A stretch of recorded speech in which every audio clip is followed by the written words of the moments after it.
अहिले चाहिँ मेरो काम ड्युटीहरू पुरै सकेर अहिले म लाग्दैछु बोबकतिर। अहिले हाम्रो बोबकको बाटो चाहिँ यस्तो छ है गाइजहरू, वान वे होइन। पेसेन्जरहरू सबैजनाले झारी पठाएर अहिले यी हाम्रो विद्यार्थी नानीहरू केटाकेटीहरूलाई सबैलाई मैले लगेर जाँदैछु है। कोही लजाउँदैछन् होइन। कति साह्रो भोक लागेछ, भोक लागेछ छिटो घर त पुऱ्याउनु पर्यो नि त नि होइन विद्यार्थीहरूलाई। कहिलेकाहीँ म काम गर्दा गर्दै टाइममा बाटोमा मैले भेटाएँ भने चाहिँ विद्यार्थी नानीहरूलाई चाहिँ यसरी बोकेर लाने हो, किनभने हिँडेर जानु पर्यो भने 1 घन्टा लाग्छ। गाडी भेटायो भने चाहिँ यसरी सरर जाने हो।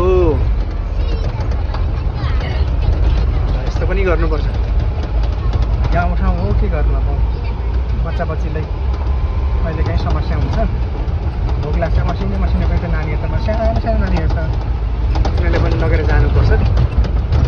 यस्तो गर्दा चाहिँ खुसी मजा आउँदो रहेछ क्या सानो नानीहरूलाई यसरी हिँडाउनु पाउँदाखेरि। र यस्तै छ है हाम्रो गाउँठाउँको चाहिने के अरेलाई काम चाहिँ।